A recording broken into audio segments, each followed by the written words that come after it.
আসসালামু আলাইকুম। আমি ইশরাক জান্নাত মাধুর্য, ঢাকা ডেন্টাল কলেজে অধ্যয়নরত ২০২১-২২ শিক্ষার্থী। এবছর ডেন্টাল ভর্তি পরীক্ষায় আমি ১১তম স্থান অধিকার করেছিলাম আলহামদুলিল্লাহ। তো যাই হোক, এসব ভর্তি পরীক্ষায় মেরিটটা হয়তোবা খুব বেশি ম্যাটার করে না। কারণ সত্যি বলতে ফার্স্ট টু লাস্ট যারা চান্স পায় সবার মধ্যে ১৯-২০ পার্থক্য। আর কিছুদিন পর এই পজিশনটা হয়তো আর ম্যাটার করে না তেমন একটা। আমি আজকে গল্প করতে এসেছি আমাদের অনুজদের সাথে, জুনিয়র যারা মেডিকেল প্রিপারেশন নিতে চায় তাদের সাথে আমার জার্নিটা শেয়ার করতে, যে আমার অ্যাডমিশন প্রিপারেশনের সময়টা কেমন ছিল, তারপরে মেডিকেলে চান্স না পাওয়া এবং এরপরে আবার ডেন্টালে চান্স পাওয়া।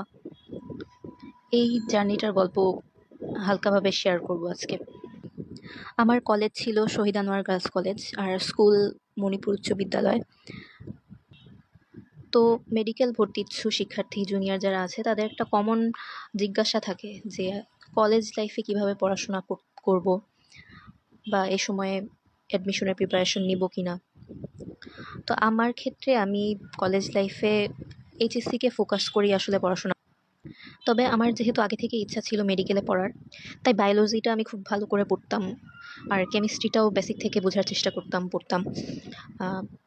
এছাড়াও আমি কলেজে জেনারেল নলেজ ক্লাবের সাথে যুক্ত ছিলাম। আমি আমাদের কলেজের জেনারেল নলেজ ক্লাবের ভাইস প্রেসিডেন্ট ছিলাম আর কি। তো সেখানে আমাদের দেখা যেত যে প্রতি মাসে বা সাপ্তাহিক কিছু কার্যক্রম হতো যেখানে জেনারেল নলেজ নিয়ে কাজ করতাম আমরা। তো মেডিকেলে যেহেতু জেনারেল নলেজটাও লাগে, কলেজ লাইফের এই এক্সট্রা কারিকুলার অ্যাক্টিভিটিসগুলোও হেল্প করে। তো কলেজে যদি জেনারেল নলেজ ক্লাব বা ল্যাঙ্গুয়েজ ক্লাবে যোগ থাকা যায় সেটা একটা প্লাস পয়েন্ট। এছাড়া মূলত এইচএসসি লাইফে বেসিকটাকে ফোকাস দেওয়া উচিত, আর এইচএসসিতেও অবশ্যই ভালো করাটা অনেক জরুরি, কারণ মেডিকেল যেহেতু জিপিএও ম্যাটার করে, তাই জিপিএ 5 আনতে পারাটা একটা খুব বড় প্লাস পয়েন্ট। আর আমাদের কলেজ লাইফের অর্ধেকেরও বেশি সময় কেটেছে অনলাইনে। তো গৃহবন্দী এই সময় অনলাইনের যে কন্টেন্টগুলো থাকে সেগুলো কাজে লাগিয়েছি, যেহেতু অনলাইনেই বেশিরভাগ পড়াশোনা করা লাগতো। আর আমাদের স্টাডি বুথের যাত্রাটাও কিন্তু শুরু হয় করোনা মহামারীর মধ্যেই। তো এই গ্রুপে আমি দেখা যেত জেনারেল নলেজ, বায়োলজি বা বাংলা এগুলো নিয়ে কুইজ বানাতাম বা কন্টেন্ট ক্রিয়েট করতাম। তাতে মানে এই গ্রুপের মাধ্যমে আমাদের নিজেদেরও পড়ালেখায় হেল্প হয়েছে, আমরা অন্যদেরও হেল্প করতে পেরেছি। আর এই পড়াশোনাটা আসলে করোনার মধ্যে আমরা স্বেচ্ছায় পড়াশোনায় খুব বেশি সময় দিতে পারতাম না, সুতরাং এই অ্যাক্টিভিটিসগুলো হেল্প করেছে পড়াশোনার ক্ষেত্রে। যে আমি যখন জেনারেল নলেজের একটা কুইজ বানাচ্ছি সেখানে আমারও পড়া হয়ে যাচ্ছে, বা আমি বায়োলজি কুইজ নিচ্ছি, স্বাভাবিকভাবেই সেটা আমারও একটা পড়া হয়ে যাচ্ছে। সেগুলো অনলাইনে যখন দেখতাম যে কোনো গ্রুপে এক্সাম হচ্ছে, চেষ্টা করতাম সেই এক্সামগুলো দেওয়ার।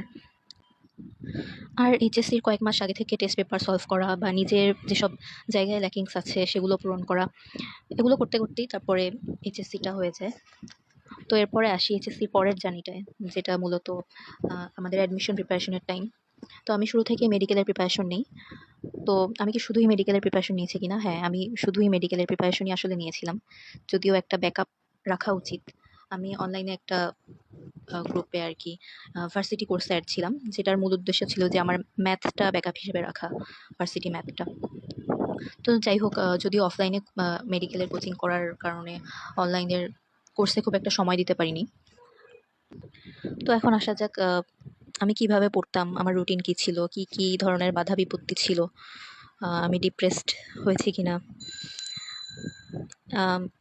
মেডিকেলের পড়াটা মূলত মেইন বুক বেসড পড়া, main book line by line পড়া থাকা লাগে। যদিও ইম্পর্ট্যান্ট লাইন দাগিয়ে দেওয়া হয় কোচিংয়ে আমরা যেখানে পড়ি সেখান থেকে, তারপরও শুধুমাত্র দাগানো লাইনগুলো পড়লে না আসলে ক্ষুধাটা মিটতো না, যে এর বাইরে যদি কিছু একটা চলে আসে এই ভয়টা তো সবসময় থাকে আমাদের। তো আমরা প্রথমবারে পড়ার সময় দেখা যেত যে একবারে সব লাইনই পড়তাম, এবং দাগানোর লাইনের বাইরে থেকে কোনো ইম্পর্টেন্ট লাইন আমার কাছে মনে হচ্ছে কিনা যে এটা ইম্পর্টেন্ট, এটা থেকে আসতে পারে, সেগুলো দেখলে আমরা অন্য একটা কালি দিয়ে আমি দাগিয়ে রাখতাম। এবং বারবার সেই মেইন বইটাই পড়া লেগেছে খুব, সত্যি বলতে। আর শুধু যে পড়বো পড়েই যাব এরকমটাও না, পরীক্ষা দেওয়াটা অনেক ইম্পর্টেন্ট। রেগুলার পরীক্ষা দিতাম কোচিংয়ে, বাসায় বসে মডেল টেস্ট দিতাম। আর সেসব ডেইলি যেসব পরীক্ষা হতো সব পরীক্ষার ক্ষেত্রেই আমি একটা কাজ করতাম, যে যেই প্রশ্নের অ্যান্সারগুলো আমি ভুল করতাম সেগুলো আমি অন্য একটা কালি দিয়ে একটা অ্যারো দিয়ে রাখতাম বইয়ের পাশে, যে যেই লাইনটা থেকে আমি মানে অ্যান্সারটা ভুল করেছি ওই লাইনের পাশে একটা তীর চিহ্ন দিয়ে রেখে দিতাম, যাতে পরবর্তীতে পড়ার সময় সেটা আমার চোখে পড়ে, আমার যাতে মনে থাকে। তো ফিজিক্স, কেমিস্ট্রি, বায়োলজি যাই বলি না কেন, মেডিকেলের পড়ার ক্ষেত্রে মূলত মেইন বইটাই লাগে সবচেয়ে বেশি। তো এই সাবজেক্টগুলোর মধ্যে আমার নিজের কাছেই বলি কিংবা বিগত বছরের প্রশ্ন দেখেও যা আইডিয়া পাওয়া যায়, যে কেমিস্ট্রিটা একটু কঠিন হয় মেডিকেলের ক্ষেত্রে। তো কেমিস্ট্রি, ফিজিক্স, বায়োলজি যাই বলি না কেন বেসিকটা থাকা খুব জরুরি, আর কেমিস্ট্রিটা একটু বেশি গভীরভাবে পড়তে হয়। অপরদিকে ফিজিক্সটা আমরা মেইন বই লাইন বাই লাইন পড়েছি। আর ফিজিক্সের ক্ষেত্রে খুব জটিল কোনো অঙ্ক প্রয়োজন হয় না, খুব সহজ কোনো ছোট ছোট যে ম্যাথগুলো থাকে ওগুলো করলেই এনাফ। আর ফিজিক্স, কেমিস্ট্রি, বায়োলজির বাইরে মেডিকেল ভর্তিচ্ছুদের ক্ষেত্রে একটা আতঙ্কের নাম সম্ভবত জিকে এবং ইংলিশ। এটা আমরা বুঝি না যে কীভাবে পড়বো। তো জেনারেল নলেজের ক্ষেত্রে মূলত আমি বলেছি আগেও যে আমি কলেজে থাকতে জেনারেল নলেজ ক্লাবের সাথে যুক্ত ছিলাম, সেটা অনেকটা হেল্প করেছে। আর জেনারেল নলেজ রেগুলার পড়ার চেষ্টা করতাম, অবশ্য একদম টানা প্রতিদিন হয়তো বা মেনটেন করতে পারতাম না, তারপরও 2-3 দিন পর পর রেগুলার পড়াই ভালো আসলে। যে এক একটা টপিক ঠিক করে করে নির্দিষ্ট এক একটা করে টপিক শেষ করতাম। কোচিংয়ের পরীক্ষার ক্ষেত্রে টপিকগুলো দেওয়া থাকতো, আসলে সেভাবেই ফলো করতাম। তোমরা চাইলে নিজেরাও তোমাদের রুটিন ঠিক করে নিতে পারো যে কবে কোন টপিকটা শেষ করবে। জিকের ক্ষেত্রে বাংলাদেশ বিষয়াবলী লাগে, এর বাইরে ইন্টারন্যাশনাল কিছুই লাগে না। তো বাংলাদেশের মুক্তিযুদ্ধ, ইতিহাস, স্থাপত্য বা রিসেন্ট কিছু ঘটনাবলী, যেমন এর আগে 2 বছর পদ্মা সেতু নিয়ে প্রশ্ন এসেছে, আমাদের বারে আসেনি যদিও। তো মানে সাম্প্রতিককালে ঘটা কোনো ইম্পর্টেন্ট কোনো ইস্যু, এগুলো থেকেও আসতে পারে। আর ইংলিশ উভয়ের জন্যই রেগুলারিটি মেনটেন করাটা খুব জরুরি, আর বিগত বছরের প্রশ্নগুলো খুব বেশি বেশি সলভ করাটা দরকার। মেডিকেল, এএফএমসি, ডেন্টাল ভর্তি পরীক্ষার প্রশ্নের পাশাপাশি জিকে এবং ইংলিশ উভয়ই বিসিএস এর কোয়েশ্চেন সলভ করাটা খুব জরুরি। ইংলিশের ক্ষেত্রে এইচএসসি লাইফে গ্রামারটা খুব ভালো করে আয়ত্ত করাটা উচিত। আর মেডিকেল অ্যাডমিশনের আগ দিয়ে তো রেগুলার প্র্যাকটিস করা এবং বুঝে বুঝে প্র্যাকটিস করা, বিগত বছরে কী কী প্রশ্ন এসেছে, কোন কোন টপিক থেকে এসেছে, ইম্পর্টেন্ট টপিকগুলো মার্ক করা এবং সেই টপিকগুলো একদম A to Z বুঝে বুঝে কোয়েশ্চেন সলভ করা। ভোকাবুলারির জন্য বলবো প্রতিদিন কিছু কিছু সিনোনিম অ্যান্টোনিম সলভ করা। সিনোনিম অ্যান্টোনিম নিয়ে আমাদের অনেকেরই ভয়, আমিও ভয় পেতাম অনেক। আমাদের গ্রুপ থেকে কিন্তু রেগুলার সিনোনিম অ্যান্টোনিম নিয়ে কন্টেন্ট বের হচ্ছে। এই বিগত বছরের কোয়েশ্চেনগুলো সলভ করার মাধ্যমে তোমরা নিজেকে অনেক এগিয়ে রাখতে পারবে। এবং সিনোনিম অ্যান্টোনিমের কোয়েশ্চেনগুলো সলভ করার সময় আমি একটা জিনিস করতাম, যে যেটা উত্তর হবে সেটা তো দেখতামই যে হ্যাঁ এটা উত্তর, কিন্তু বাকি অপশনে মানে বাকি যে 3টে অপশন থাকতো ওইগুলোর ক্ষেত্রে ওইটার অর্থ কী বা ওটার বাংলা মিনিং কী, অ্যান্টোনিম কী, এগুলোও আমি খাতায় লিখে রাখতাম বা বইয়ের মধ্যেই মার্ক করে লিখে রাখতাম। এখন আসি যে আমি কত ঘন্টা পড়াশোনা করতাম বা কোনো রুটিন ফলো করতাম কিনা। তো আমি কোনো লিখিত নির্দিষ্ট কোনো রুটিন ফলো করতাম না, এবং পড়াশোনা কত ঘন্টা এটা বলতে গেলে এক এক দিন এক এক রকম হলেও চেষ্টা করতাম যে সময় নষ্ট না করতে। এটা হচ্ছে সবচেয়ে বড় কথা, যে খুব ইম্পর্টেন্ট কাজগুলো বাদ দিয়ে, ফরজ কাজগুলো বাদ দিয়ে চেষ্টা করতাম আর কিছু না করার, বাকি সময়টা পড়াশোনা করা। এগুলো শুনলে অনেকটা অবাস্তব মনে হয়, এবং আমিও একসময় ভাবতাম যে মানুষ 14-15 ঘন্টা কিভাবে পড়তে পারে, আমি তো 5-6 ঘন্টাই পারি না পড়তে। এগুলা কিন্তু যেই সময় নিজের স্বপ্ন পূরণ করার একটা জেদ চাপে, তখন দেখবে যে তুমিও পারছো সেটা করতে। অটোমেটিক্যালি সেটা হয়ে গেছে কিভাবে যেন, যে আমি অন্য কোনো কাজে সময় নষ্ট করতাম না, কোনো সোশ্যাল মিডিয়া স্ক্রলিং না, কিছু না। দেখতাম যে খুব স্বল্প সময়ের মধ্যে খুব ইম্পর্টেন্ট কাজগুলো সেরে ফেলতাম, তারপরে বাকি সময়টা চেষ্টা করতাম পড়তে। হ্যাঁ, হয়তো সলিড 14-15 ঘন্টা পড়া হতো না, পড়ার মাঝখানে ঘুম এসে যেত, মাঝে মধ্যে একটু ডোজ অফ করতাম, যে বই নিয়ে পড়তে পড়তে ওভাবেই মাথা কাত করে ঘুমিয়ে পড়েছি। তারপরও দেখা যেত 14-15 ঘন্টা একটানা পড়া না হলেও, মানে সলিড ভাবে পড়া না হলেও, অন্তত বই সামনে নিয়ে বসে থাকতাম অন্তত 15 ঘন্টা 14 ঘন্টা এরকম। হ্যাঁ, হতে পারে এর মাঝখানে আমি হয়তো 10-15 মিনিট ঘুমিয়ে নিয়েছি, একটু উঠে গিয়ে পানি খেলাম, চোখে মুখে পানি দিলাম, বা একটু ছোট ভাইয়ের সাথে গিয়ে গল্প করে আসলাম, আম্মুর সাথে গিয়ে কথা বলে আসলাম, ব্যাস এইটুকুই। তারপরে আবার পড়তে বসলাম।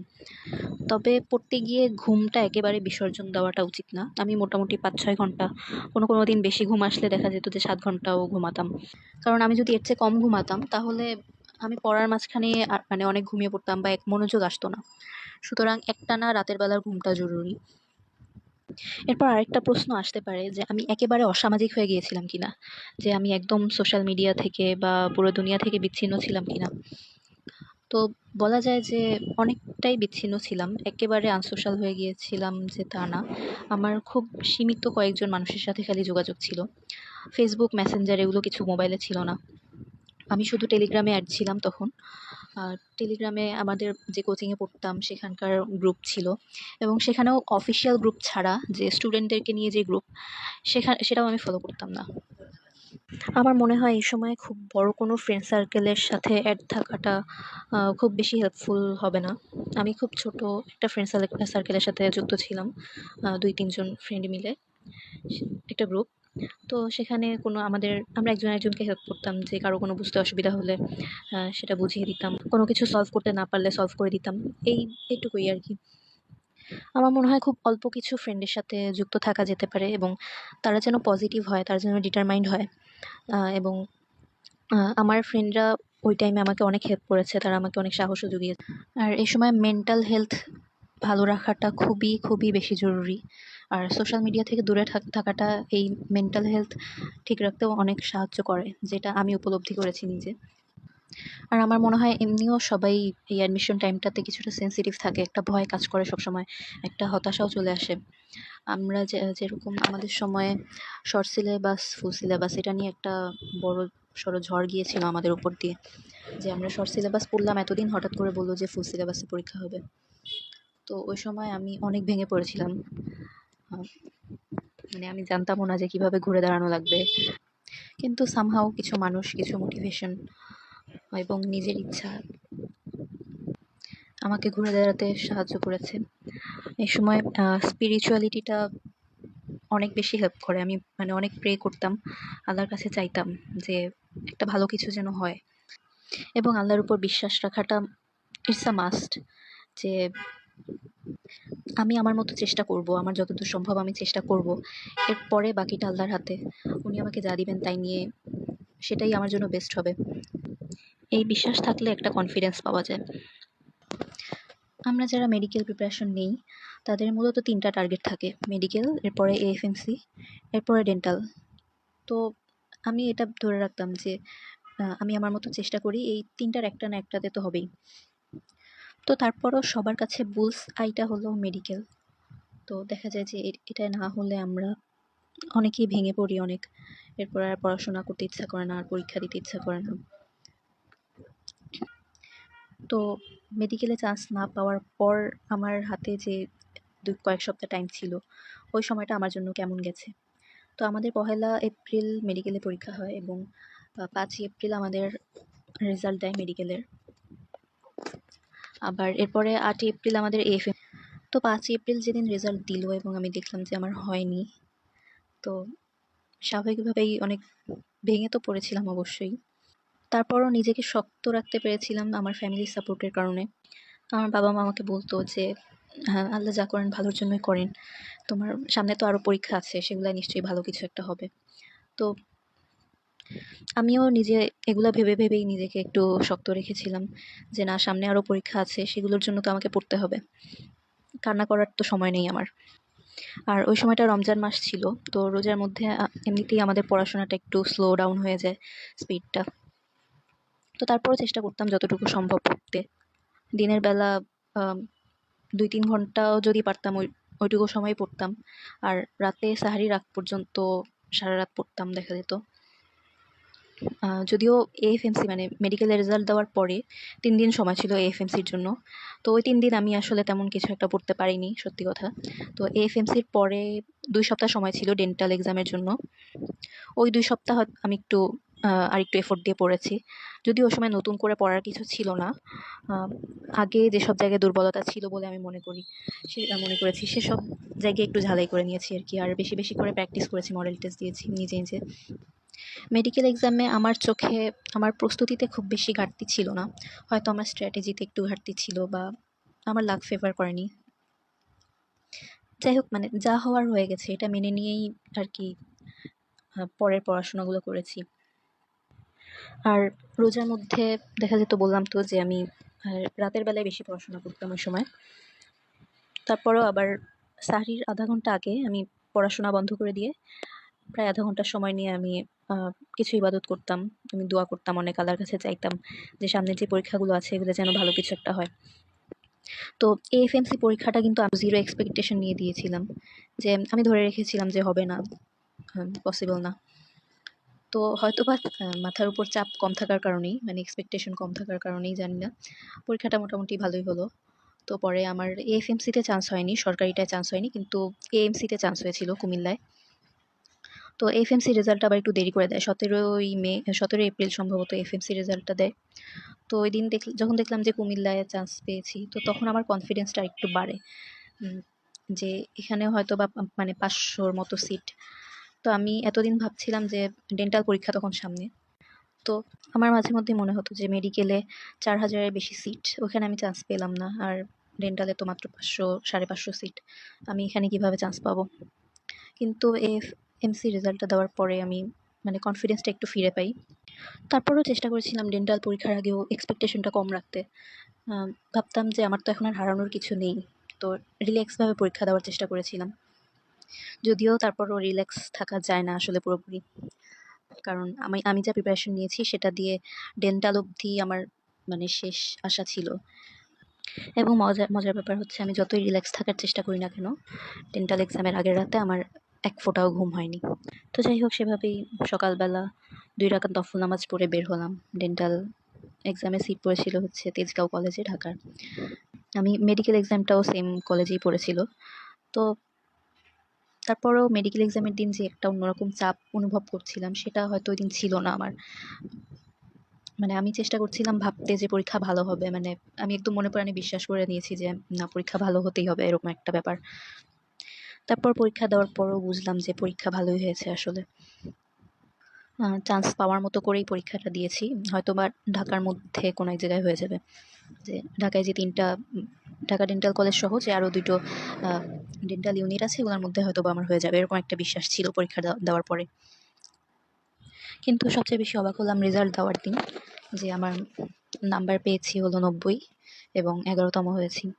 তো এটা একটা অতি স্মরণীয় দিন ছিল আমার জন্য। এই রেজাল্টটা আমি আসলে কখনো মানে কল্পনাতেও ভাবিনি যে এরকম একটা রেজাল্ট করব। এবং আরো মজার ব্যাপার হচ্ছে, ঢাকা ডেন্টাল কলেজ একদম আমাদের বাসার কাছেই। আমি সবসময় চাইতাম যে বাসায় থাকতে, আমি চিন্তা করতাম যে আমি অন্য কোথাও চলে গিয়ে কিভাবে থাকবো, বা আমার বাবা মাও চাইতো যে আমি বাসায় থেকে পড়াশোনা যেন করতে পারি। তো সবসময় এটাই বিশ্বাস রাখবা যে আল্লাহ যা করেন ভালোর জন্যই করেন, এবং ভালো কিছু হবে আসলে।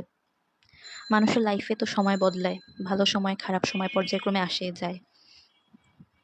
তো নিজের সর্বোচ্চটা দিয়ে চেষ্টা করলে ইনশাল্লাহ আজ নয় কাল ভালো কিছু হবেই। তো আজকে এখানেই শেষ করছি। আমার অগোছালো কথাবার্তার জন্য দুঃখিত। সবাই ভালো থাকবে।